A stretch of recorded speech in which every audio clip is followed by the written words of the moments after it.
Hello, beloved. This is Althea, your magical minister. I didn't want to be too long. As you can see, I'm driving on the 333 right ahead of me. The Ascended Masters right here all day, every day. And I'm so grateful. And I am ready to receive everything that they have for me on the 333. It stays synchronicities like bombard me, beat me upside the head because I'm on purpose. So the point of this video: how do you know that you're a chosen one? I've been talking about the chosen ones and, the light bearers and those that are, indigo kids or whatever you want to call it, right? You are on a karmic life cycle where your generational family and your personal karma is being played out, dealt with, unfolding, cleaned up, healed, right? Because that's really what, when we talk about karmic cycles and we're talking about generational, I don't like the word, but they say generational curses. I would rather say, generational dysfunction, family dysfunction, cycles. I don't like the curse thing, but whatever. But at the end of the day, I remember back in the day we used to say, oh, we're going to destroy the generational curses. No, babies. We're going to heal. Think of healing, because you don't want to be destroying unless you're going to destroy it and then put something back in its place, which is something that you would have to do. You get rid of a devil, 7 more come back if you don't fill that space. That's the word on the street and in that book they call the Bible. Anywho, how do you know that you're even a part of this conversation? People like to be a part of conversations that they're really not even applicable. The conversation is not even applicable to anything happening in their trajectory, but they want to be a part of it, and that's okay. But are you a part of it? Are we a part of it? How do you know? Everybody wants to call themselves a king, a queen, a goddess, right? How do you know? What evidence do you have to hold on to that can give you the assurance that you are one with the divine, and this is your hour, and you are on your course and in direct alignment with divine destiny in this hour of 11:11?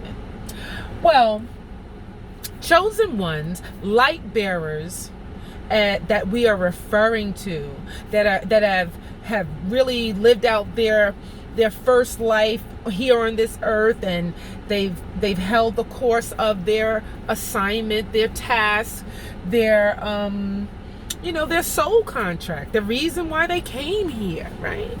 So in the beginning, you would be one who has self-sacrificed.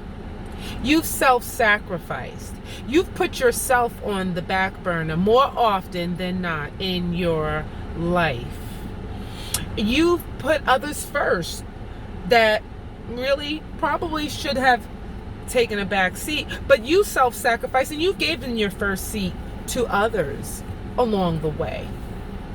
You have forgiven what the world would seem unforgivable. You've overcompensated somewhat for others' shortcomings in that forgiving and in that empathy. You've had so much empathy that you forgot to take care of yourself. You put others first and you were last, right? So in my life, that's just what it's been. The light bearer, as a light bearer, like, how do you know you're a light bearer? How do you know your light is shining? Because you face much adversity when you're amongst the others that you were sent to. How? Go figure. You were sent to a people, to a tribe, and you're the light bearer, and the people that you were sent to and to be amongst are the very people that give you the most resistance to your being. Yeah.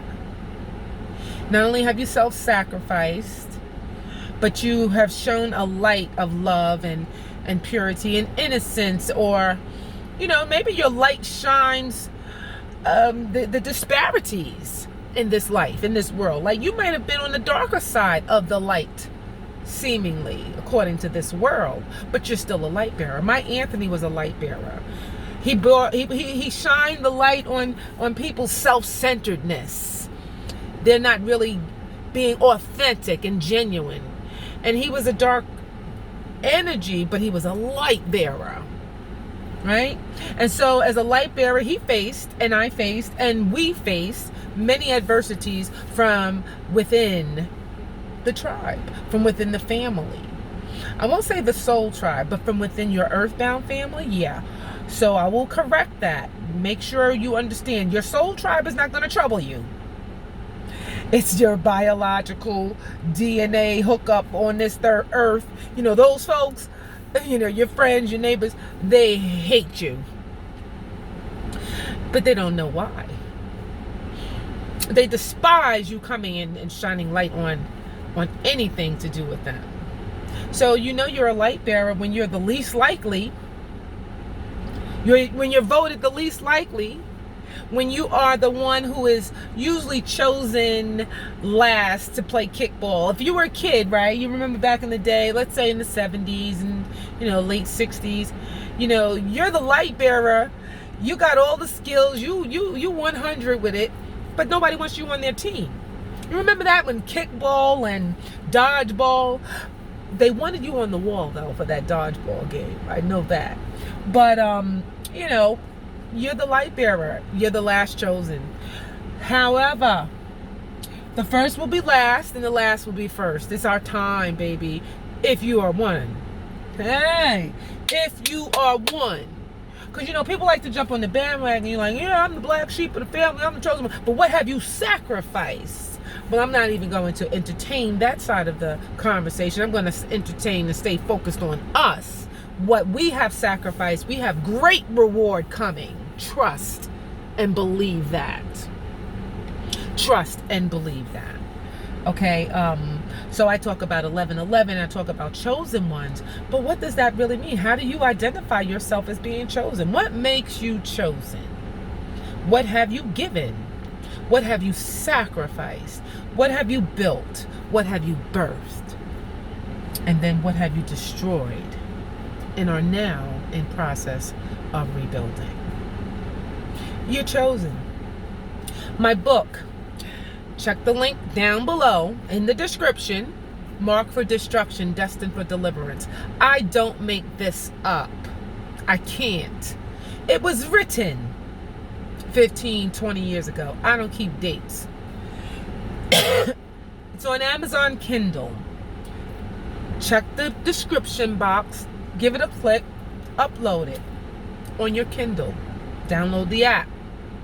You will see that everything that I have been speaking about, and I haven't even begun. I barely freaking begun. Okay? Has unfolded. The manifestation of destiny, of deliverance is now upon me.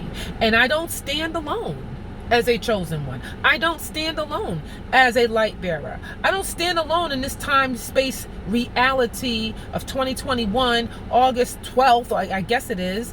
And you think that shit's not changing for everybody? I'm not alone in this. That's why we're having this conversation. And so, as deliverance is upon me, it's upon all of us. As shifting is upon me, it's upon all of us. As blessings, as my ear rings very, very loudly and very like this real pitch, we are in alignment and we are on schedule for divine blessings that have nothing to do with our worthiness and how well we did, but because we are the ones and we did our work and we made our election and our calling sure by every sacrifice that we made. It's not the lip service. It was the sacrifice. It was the love. It was the mercy. It was the forgiveness. It was the showing up when nobody else showed up. It was the compromise. And it was the going out of your way, right? It was going above and beyond, right? Every time. It was the suffering with a smile. It was a suffering and continuing on in spite of knowing that you're suffering. But you knew your suffering would end one day. If you were chosen, if you were awake, and if you were doing your work, you knew one day it would have to come to an end. And deliverance is upon us now. Marked for destruction, destined for deliverance. Check out that book. And make your calling and election sure. Or you'll miss out on your opportunity to reap the reward. And the re-reward. And the re-reward for every good deed. Everything that you have imparted into this earth. The universe is setting you up to receive it right now. So hold on. Don't relent. Don't get discouraged. Because we do. And when you do get discouraged, don't beat yourself up about being discouraged. That's the most important thing that I've said. And I will make a note of that in the description. The most important thing that I've said was in the 10th minute, right? Don't beat yourself up for your emotional handling of this significant change in our lives. Okay? So don't beat yourself up, but don't doubt, don't fear. Stay high vibe. Virgos, hey, all of us stay high vibe because our time is coming. And I speak to Virgos because I know what the hell we have gone through. And you do too. So I love you. And again, thank you for joining me, Magical Minister. I am just coming from an assignment that involved some labor. We're going to fix that. They're going to fix that. The universe is fixing that right now. All right. So, come back, like, share, subscribe. Please comment and come back and do the same thing again. Comment, share it in your voice, in your messages. Just send it to somebody, your brother, your sister, your daughter, your child. To be encouraged. You don't know. I neglect the share button myself. I have. But I have shared when I have been inspired. So, just on a, caring for someone else, just share it. You never know. They can just nix it and say, don't send me no more stuff from her. But I doubt if they'll do that. So enjoy the rest of your day. Blessings. Namaste.